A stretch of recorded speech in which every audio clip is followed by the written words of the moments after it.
introduce this technology into their teaching and learning. And I think it's a good opportunity for us to start this conversation. And, you know, without further ado, I'd love to turn it over to either Nate or Jeremy. I don't know who's going to kick it off, just so we can get right to the faculty experiences. Thanks, everyone. Great. Well, my name is Jeremy Dean. I'm the Vice President of Education at Hypothesis, a former English professor by training. And I'm super psyched to be here. We've seen usage in the SUNY system for years now, and starting to see an increase in that usage, especially after March of this year. And so we're excited to be able to bring together folks across the campuses to share their experiences and to talk about how collaborative annotation with Hypothesis can be helpful moving forward. And this deck is available to you at the bit.ly link down below at Hype SUNY. And I'm just going to give a brief introduction to the technology and to our tools and services, as Mark mentioned. And then I'm going to hand it over to some partners, both inside and outside of SUNY, that will share their experiences of working with Hypothesis and their experiences with collaborative annotation as a pedagogical tool and strategy. First, let me advance my slides. Yes, so those folks that will be joining us in a bit are Practitioner Perspectives will be Jill Leafstead from CSU Channel Islands, Janae Cohen from Stanford, and then your own home state boy, John Kane from SUNY Oswego. And I'll just say this is a great group of folks to share their experience with you. John has used Hypothesis in the classroom and now launched a pilot at Oswego. And so that's a great SUNY use case. Janae is a scholar of annotation and teaching and learning. And so she'll be able to show her perspective as well as a user of Hypothesis. And her school, Stanford, is also piloting this summer and this fall. And then, you know, I owe a debt of gratitude to Jill. Jill recognized the power of collaborative annotation and the uniqueness, I suppose, or the greatness, I don't know how to put it, of Hypothesis. And they were using Hypothesis at CSU Channel Islands for many years, and then we're one of the first schools to formally pilot with us, and now we're in production. And in fact, we're in conversations with several other SUNY campuses, CSU campuses, and the CSU system level about taking the initial sort of grassroots, pedagogically motivated adoption of Hypothesis by Jill and others at CSU Channel Islands and bringing it to many, many other students and instructors across the state of California in that system. I think I skipped a couple slides. Maybe I didn't. So I just want to. I've been starting these presentations off lately because I know many of you may be versed in online teaching, may have been used to it for some time now in delivering content online. But I'm sure many of you are new to it, and I'm sure the past spring was a tough one for many teachers transitioning from classroom, face-to-face education to remote teaching and learning. And I came back at that time to a quote that's been around for a while that describes their technology. This is from the Chronicle of Higher Education several years ago, describing social reading or collaborative annotation technology. I came back to this quote in March, thinking about what it meant to be teaching at this time when we were forced to be teaching remotely, and how annotation could help. Online, a book, really could be anything. It could be a text, a document, article, poem. Online, a book can be a gathering place, a shared space where readers record their reactions and conversations. And I personally take heart and have worked with instructors that have taken heart from this quote because we're trying to recreate spaces that we've lost, those of us that are transitioning from face-to-face learning to online learning, teaching and learning.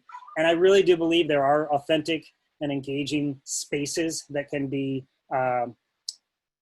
built and maintained online. And I truly believe that the margin of the readings for courses is one of those places where we really can genuinely engage with our students and have them genuinely engage with content. I do like to offer a picture of our team early on. So, you know, there are some humans behind this technology. So you can see Nate there, and I think my colleague Ryan is on the phone here, as well as maybe some others. But this is us, our team, dedicated to annotation as a technology and annotation and teaching and learning. And we're sort of a unique organization. All our technology is open source, all our code is open source, and we've helped ratify and develop our annotation tool according to open standards. We're not just an ed tech tool. This is a technology annotation that has use cases across the web, across multiple professions, and folks are using it in other professions inside and outside of academia and formal education contexts. And so we really believe this is something that is valuable to the web, to the health of the web more generally, but it truly does start in the classroom and in the kinds of pedagogical activities that I think across the disciplines we ask students to do.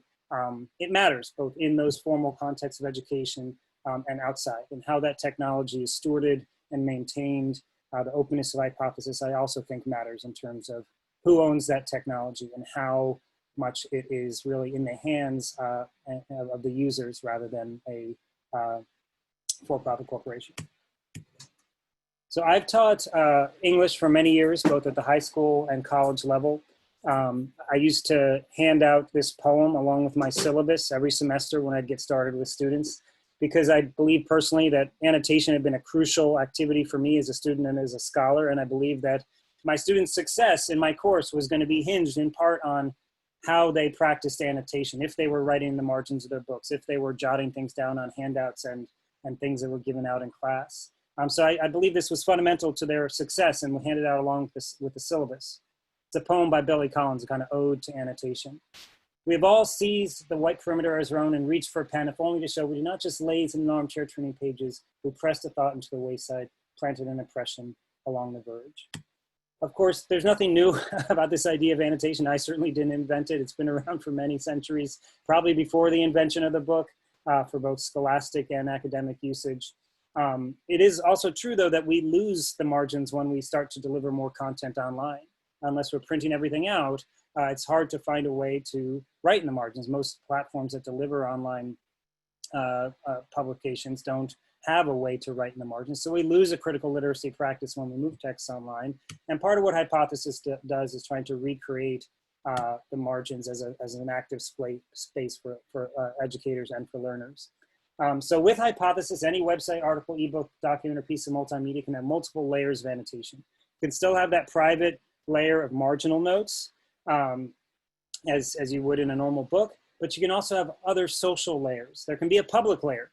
This public layer is actually deactivated inside of our Blackboard implementation, but the public layer exists within other uses of Hypothesis, and professionals across the web and everyday users across the web are writing in the margins, sharing their ideas in the margins, taking notes in the margins.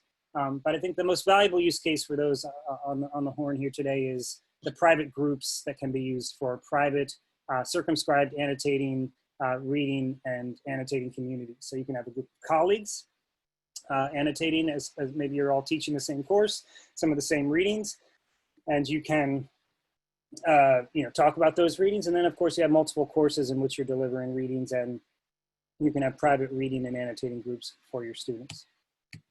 I'm going to share 3 high-level takeaways really quickly and then pass it on to our practitioners that are really the highlight of the show here.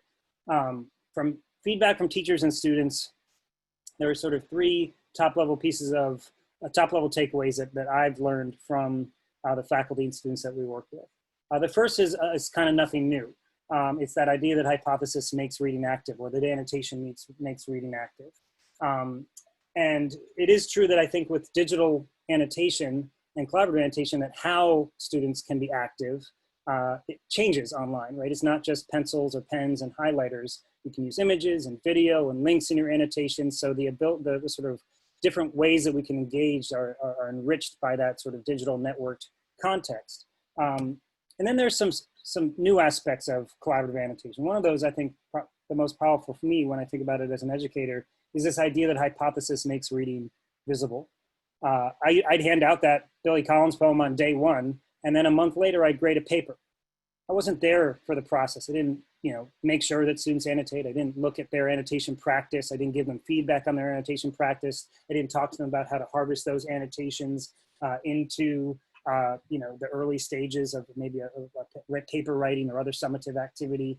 And this tool allows you to be present and see those processes in ways that really were invisible before. And I find that very exciting. For one, you can know that students have done the reading, so it can be used as a sort of reading compliance tool. But I think more importantly, it can be leveraged to know where were students confused. ahead of a class meeting? Where were they most excited? Where was this particular student most excited? And you can nurture a particular line of inquiry because you see their early thinking and their early engagement with texts. So hypothesis makes reading visible. And then finally, hypothesis makes reading social. And this is really what the number one takeaway is for students every year when we look at or every semester when we look at surveys coming in from students. It's the social aspect that they really find most valuable. The number one thing they tell us is that they learn from their peers through social annotation. And this is really an amazing quote. Hypothesis is my literary Facebook student at Plymouth State University in New Hampshire. Hypothesis is my literary Facebook. When I'm reading, I sometimes wonder, does anyone actually understand this? Am I crazy? This idea that you're not alone when you're reading, that there's help to be gotten from classmates and from instructors is a powerful aspect for students. So quite simply, I won't go into a full demo today. I'd love to be able to do so for individual campuses or perhaps for the SUNY system. I think we have some work to do to make sure that this is something that's available at all campuses as a tool within Blackboard.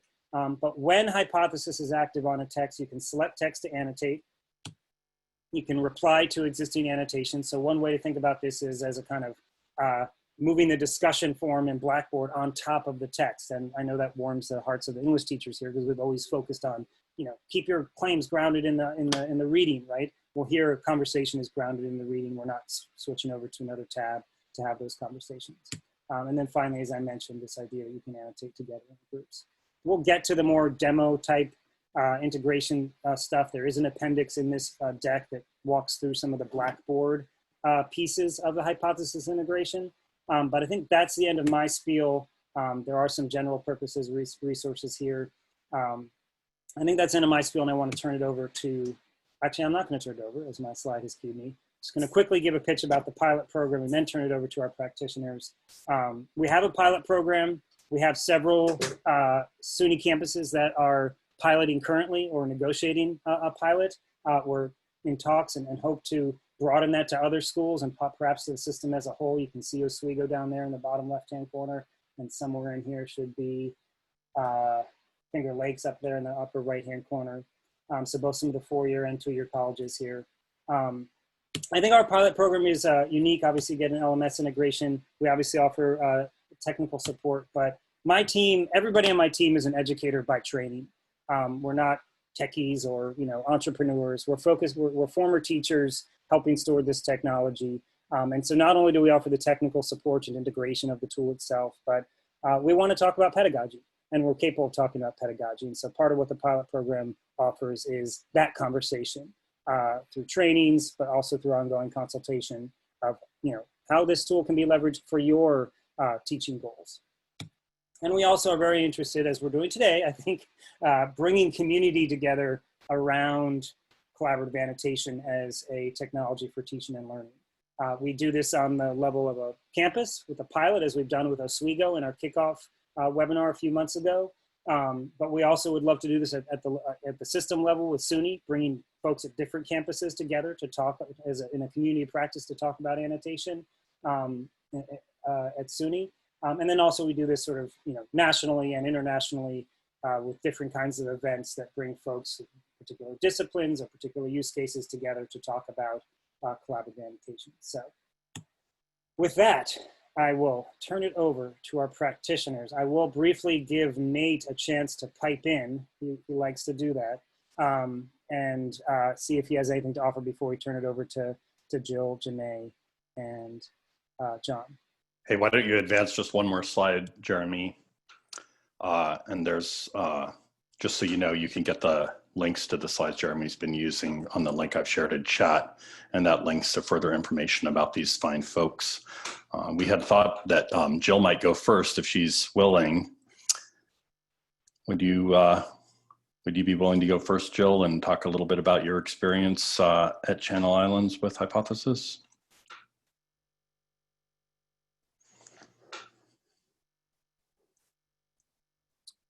She needs permission to unmute.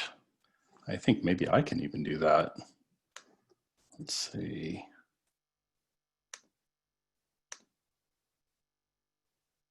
All right, I think that's it.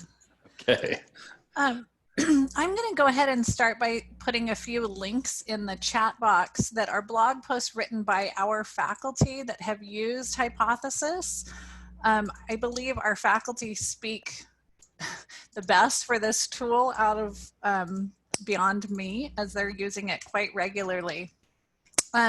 We have a practice of faculty talking to each other through our blog and through videos where they're sharing best practices. And what's been interesting about Hypothesis is how it integrates into blog posts about other topics. So most recently, I'm not sure if you're all dealing with the same thing. We are going fully remote and online. Assessment has become very challenging. So the chair of our English program wrote a great post about assessment that integrated the use of Hypothesis and annotating. So you might be interested in reading those to get those perspectives. I'll start by, agreeing with what Jeremy said. I have been a supporter of Hypothesis since I first heard about it. My background is as a special education teacher. And when I first saw Hypothesis, the first thing I thought was how it created equitable access and peer modeling for students to learn how to read academic works, which is something that we see as a real challenge for our students we have a predominantly first generation student population with a lot of low income students and historically underrepresented groups. Excuse me. And something that we see is that they really struggle to catch up to the college level reading. Our intro composition courses help them and support them a lot, but once they get to their advanced, excuse me, I have a frog. Once they get to their upper division courses, they really struggle with their academic reading. And so what we've seen is that Hypothesis provides a way for faculty to model the public social reading and for them to fade that modeling out as the other students pop in and become those models for understanding. So it has provided a scaffold. And I think for me personally, that's been the most exciting thing to see, is that students can learn through watching both their faculty member and other students read and annotate how to decipher this very complex readings that they're doing. We this year are seeing some of our math faculty hop in. Jeremy did a great webinar for us. And something that is really complex is reading math. And that is something that, if you come into college fearful of math and haven't done well, to understand how to read math and go through some of the STEM majors is really difficult. So we're seeing a lot of growth there and a lot of interest in being able to annotate and help the students really be models. We're going to be having our peer tutors embedded in classes to support our online classes. I'm not sure the status at SUNY, but you've probably heard that the Cal State system was one of the first to say they would be mostly online in the nation. And so I think, we have a handful of classes that will be on campus. Everything else will be online. So we've shifted our tutoring centers to be embedded tutoring support. And so the tutors will be helping with the annotations as well. So they can go in and begin those modelings to help show the students how to read. And to understand, really. I think I'm going to back up a bit. Feel free to put any questions in. I know we'll go to Q&A, but when we started our pilot, this was our first pilot that we did. So we've been trying to figure out, I run our faculty development and our academic technology areas, and we've been trying to figure out how do we harness this great interest faculty have in all these emerging technologies to find the ones that truly lead to improved student outcomes. And I work with our AVP for Student Success around a project that we call Innovating for Student Success. So we do a cursory review of any tools that come our way and say, how do they actually lead to improved student learning, right? So in the long run, are these going to help students graduate better prepared for their jobs? Are we going to help them get to graduation more quickly, right? So they don't get stalled in their classes.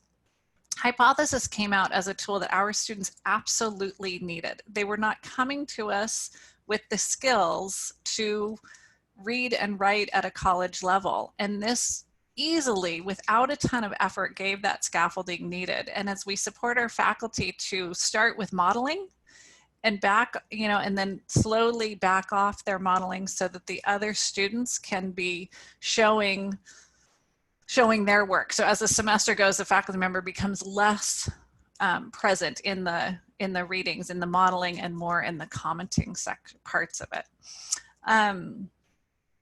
I think that's really what has guided us. You know, it's really quite simple.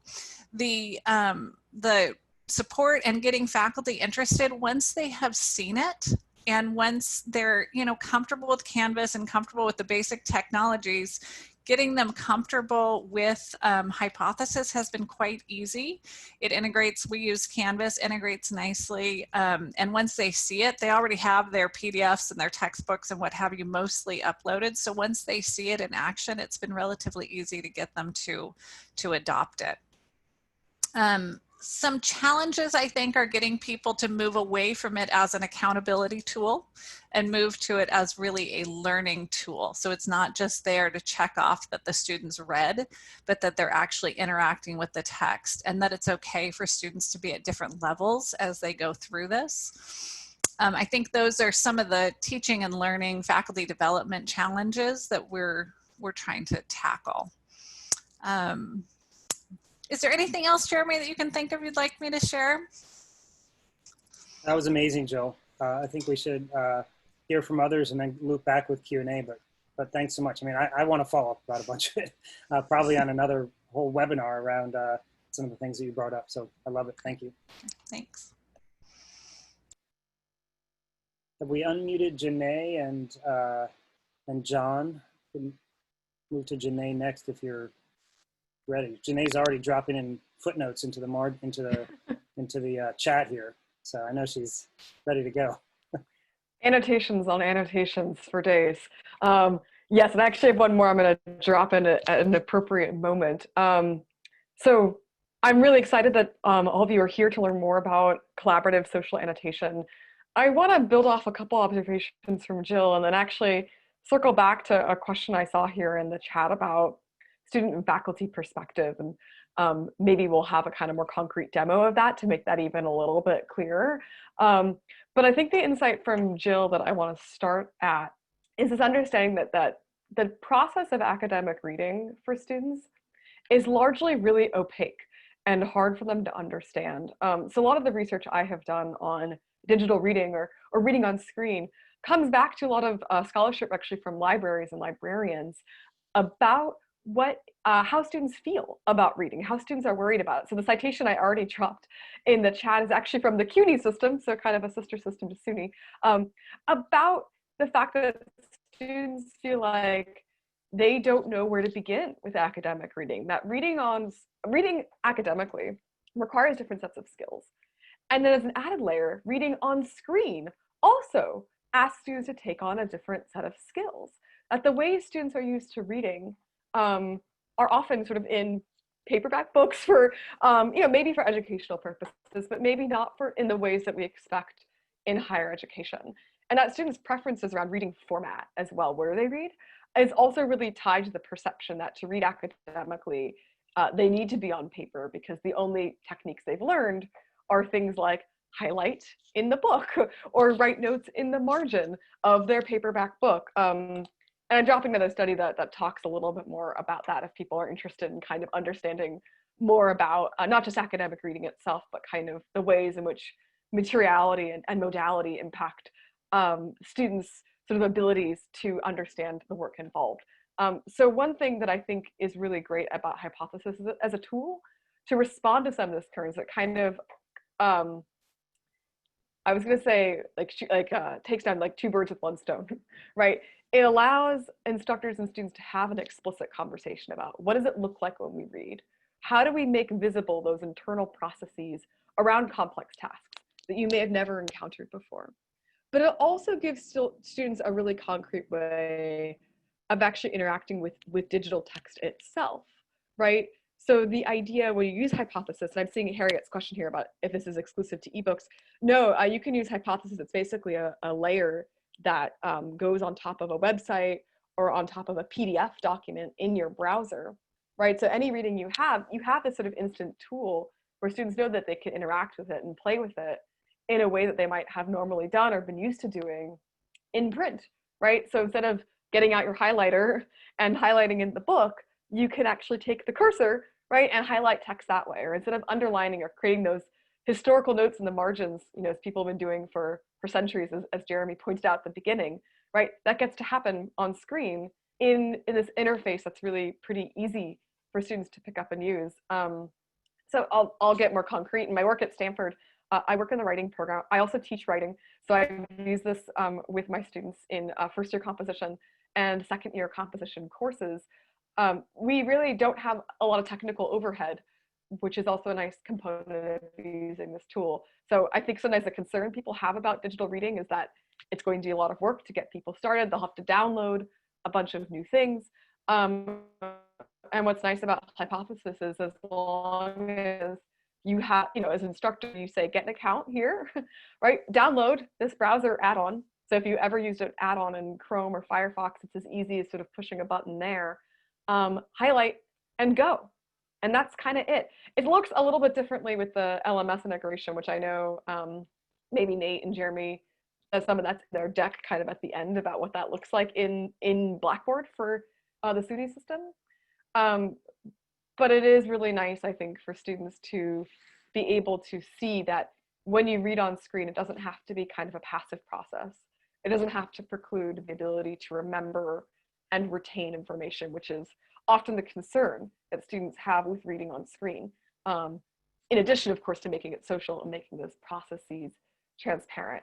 I'll say one last thing, and then I think I'd love to hear what John has to say too about his experiences with Hypothesis, but from a faculty setup side as well, because part of my job, I also support faculty in our writing program in adopting new tools and using new tools. So I work on both the student and the faculty side in my role at Stanford. And faculty too, usually can set this up pretty quickly within their LMS. So for them too, the overhead is pretty much like adding in another kind of plugin to the LMS itself. So faculty also really like that it's not a ton of overhead for them to kind of learn and get used to, because it really mimics a lot of the ways that they've thought about reading or that they've connected to reading over time. So for the purposes of time here, I'd love to pass the floor on to the next participant, but I'm happy to talk even more concretely about use cases within writing or in other disciplines too. I work with faculty occasionally in other disciplines as well.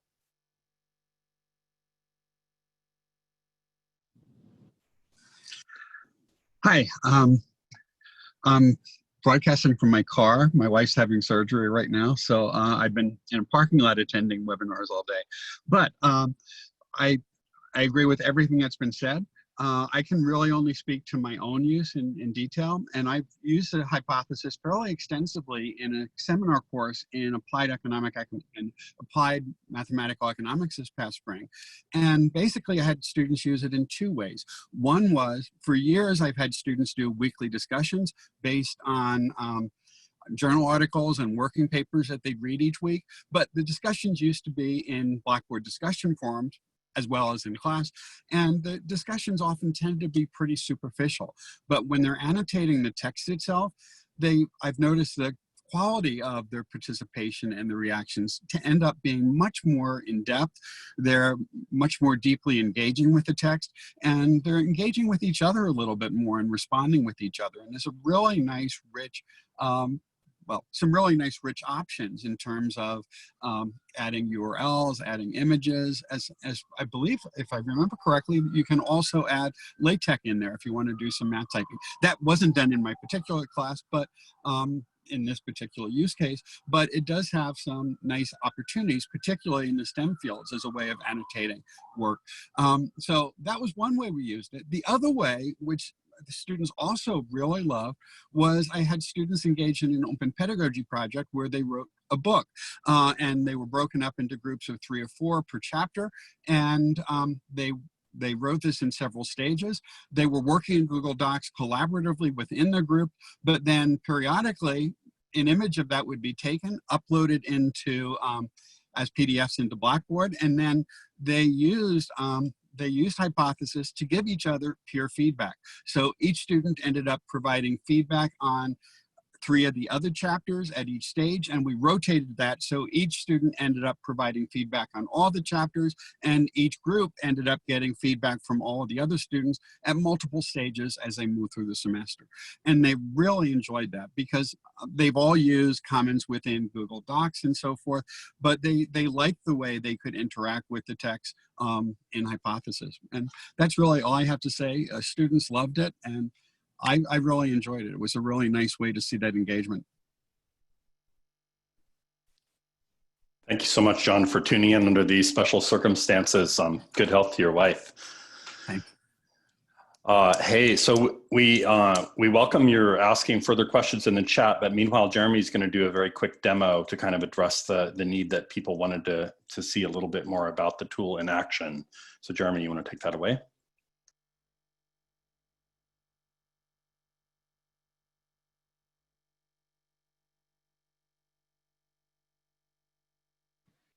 Yeah, so I'm going to be demoing using our Blackboard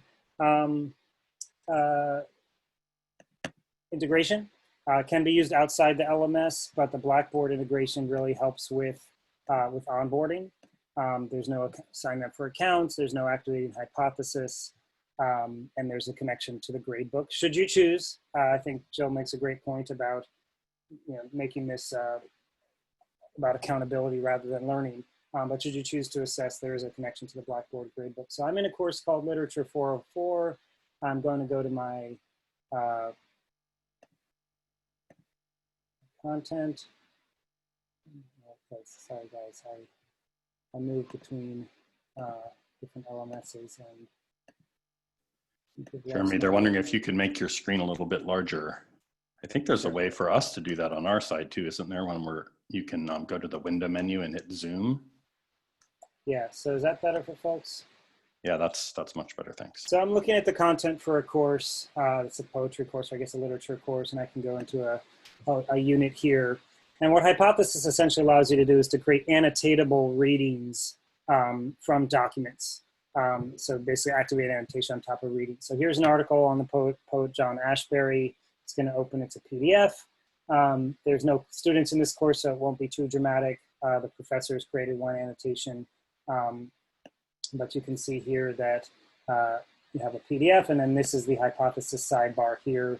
Right now, there's just one annotation by the professor, but when Hypothesis is active on a text, anybody, student or teacher who's enrolled in the course, or the tutor idea, Jill is brilliant, like having other instructional folks coming in and helping. Anybody who is part of this course can select text on top of the document and either highlight, which is a default private act, or annotate. And then here you see that annotation window pop up. You can obviously type text in here. You can utilize tags to structure annotations. More about that if we get into the pedagogy at another time. You can format the text inside of an annotation. You could add images. You can add LaTeX, as John mentioned, so it's not just for the humanities.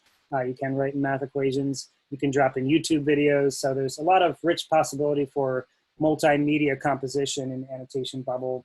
And as you saw, you can also reply to existing annotations, and I think that's a key part of the pedagogy here, is encouraging students building replies and discussion into the assignments. You can see that this particular hypothesis activity in Blackboard is a gradable one, and that's why as an instructor I see this top bar here, which is a grading bar. It's not going to be super dramatic because I don't have any students in the course, but this is a 12-page academic essay. If I had 20 students in it, they might be writing 3 annotations apiece. That's 60 annotations. John can tell me if my math is correct there.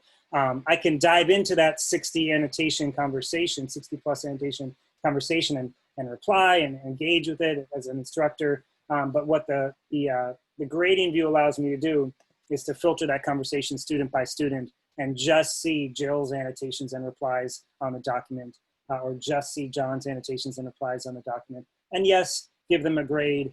From my perspective, what's more important than the accountability piece is the addressability. The fact that I can see how Jill is reading, or that the tutor or whoever can see how Jill is reading in isolation, and really, guide and nurture her as needed in terms of where her practice is at. So that's the grading toolbar. I'll show you the creation of these activities. And I just lost my place again. I'll get back to content. Sorry, when you live between LMSs, LMS is truly a home. Here's my so going back into that module, the New York School Poetry, I have those 2 readings already set up. I think this one's based on a web page as opposed to a PDF like the previous one. And I think this one is not gradable. We'll check in just a second as it slowly populates. Yeah, so this one doesn't have the grading toolbar because when I'm creating these assignments, I can choose whether I want to enable grading on them or not.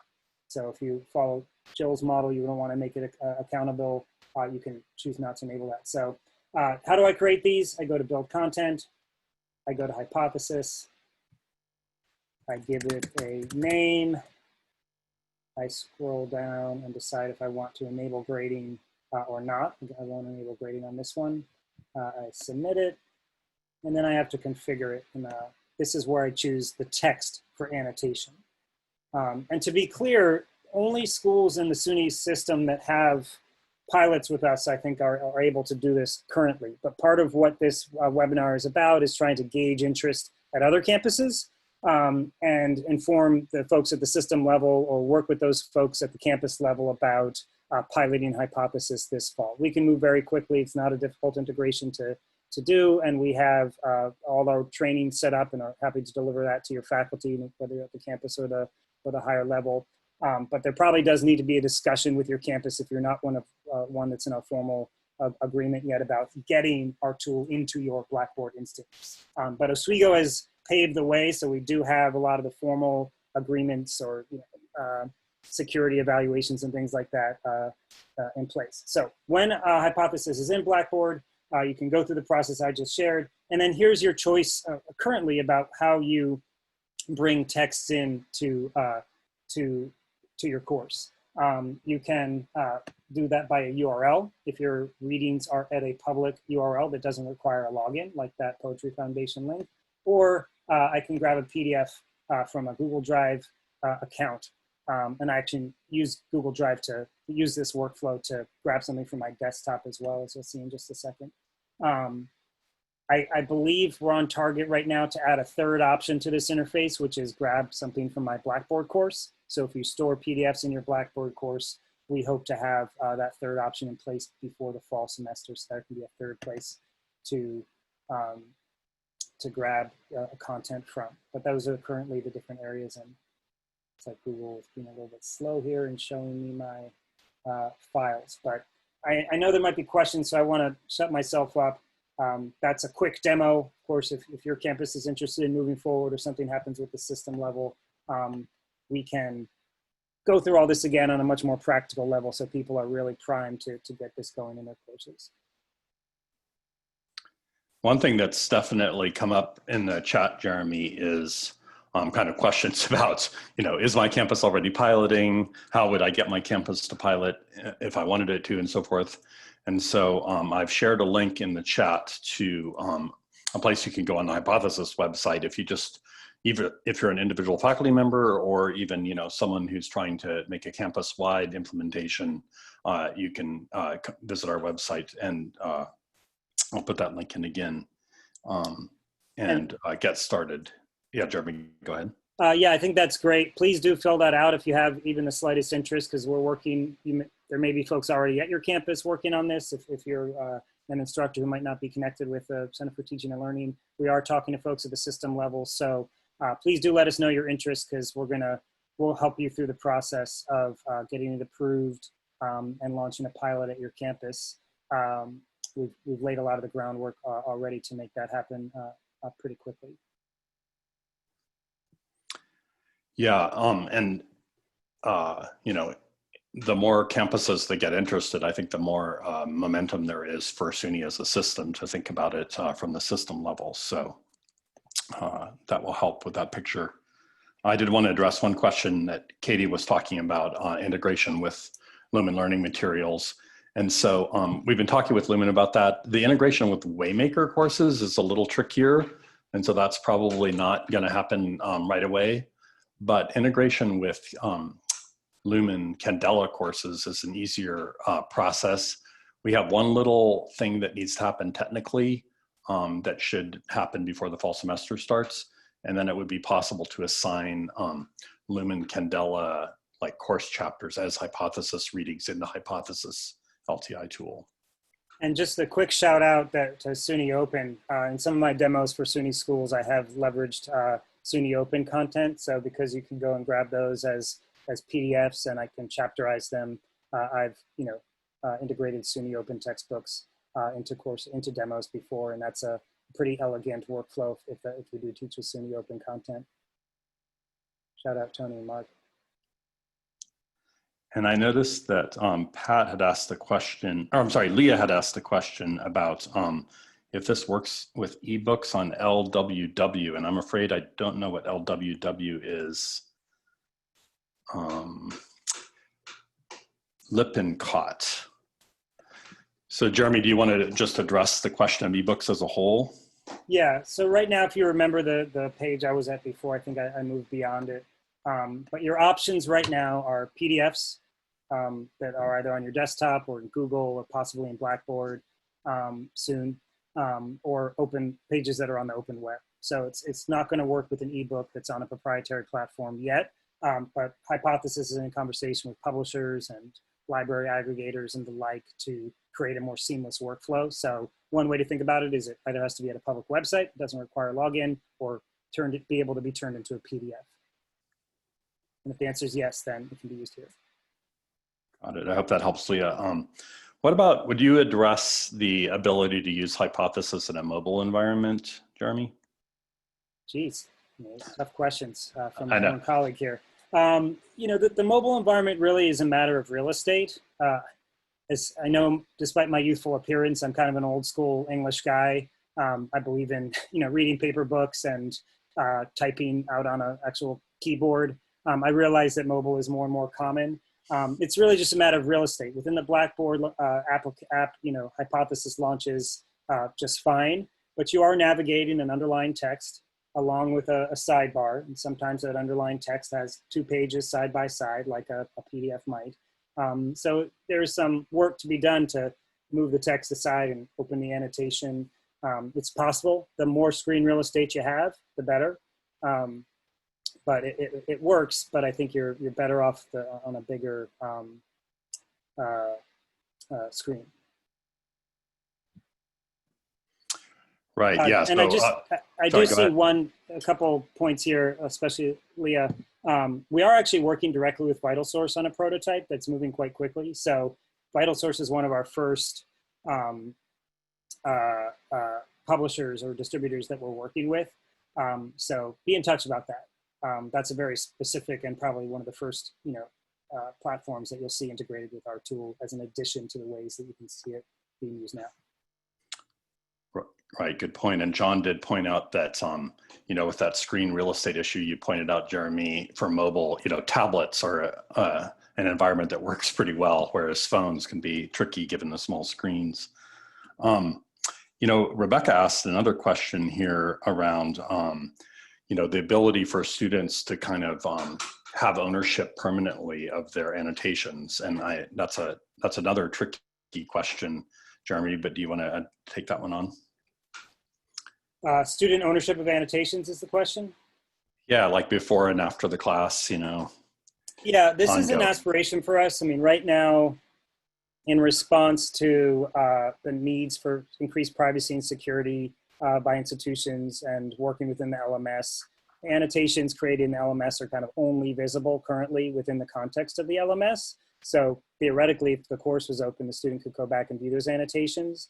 We are creating mechanisms for both within the LMS and outside the LMS for students to access those annotations. So first to come will probably be a way for me to see my annotations across all my courses at SUNY Old Westbury.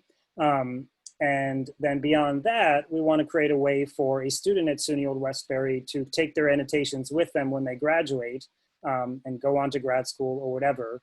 A way to, first of all, export their annotations, as Rebecca said, and then secondly, not just export, but attach their annotations in a new context. So if they went to another institution and had access to the same materials, that Hypothesis would be able to recognize their username, the course materials, and the location of their annotation, and then repopulate their annotations for them in that new context. That's a tricky world of how the folks, how students take those annotations with them, but it's absolutely part of our vision for how annotation should work. So it's definitely something we'll be working on. Yeah, and there's been continued talk about different possibilities for ebooks. Allison is kind of continuing this discussion about the ownership of the annotations.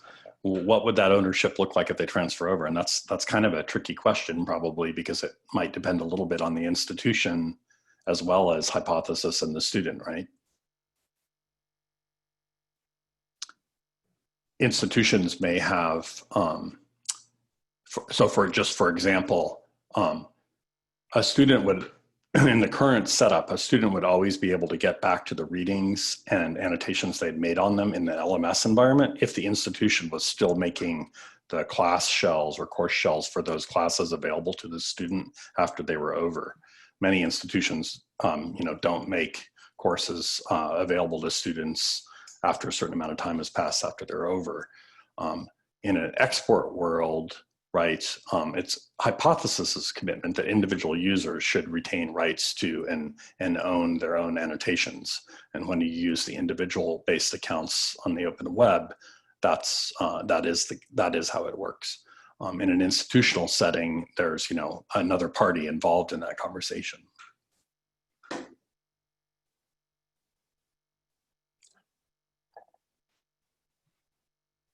Chris is asking Jeremy if we could repeat what the SUNY pilot parameters are and what schools we're working with already in SUNY so we can contact about Hypothesis. Cindy has that question too. Yeah, I would reach out to us, education at Hypothesis, to talk about how we can bring Hypothesis to your campus. We're in early stage conversations with folks at the system level to see if there's wider interest. I'm a little dazed from a week's vacation today, so I'm trying to remember all the SUNY partnerships that we have. Oswego is piloting, Finger Lakes is in production. There's a couple more campuses I think that Polytech has moved to piloting, and there's a couple others that are negotiating.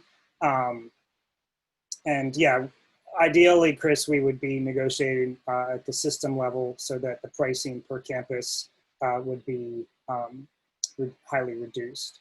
I will say we have a very flexible pricing model, which allows even a small campus to adopt on a small level, but certainly the more users you purchase, the lower the per user price. And so a SUNY system deal would really be helpful to the campuses, whether or not the SUNY picked up the bill. All that stuff is conversation for another time. I'd encourage you to start the conversation with us, and we'll help to connect you with other folks on campus, on your campus, or other campuses, or at the system level. And yeah, maybe Mark, in 1 minute.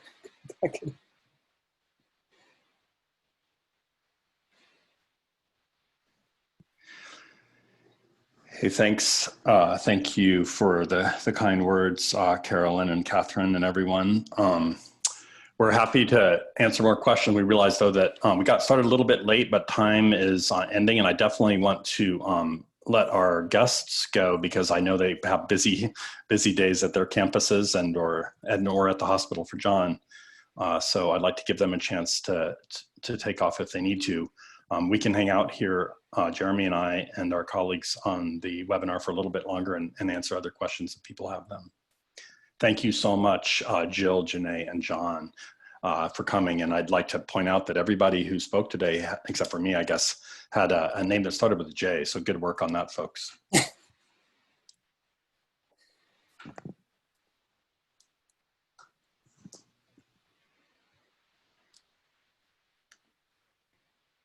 And again, if anybody does want to follow up later, we provided the links there in the chat. There are also links scattered throughout the actual slide deck itself, which you can feel free to grab and share with colleagues or whatever you need to do with it. I'll just put the link to that in one more time to the slides.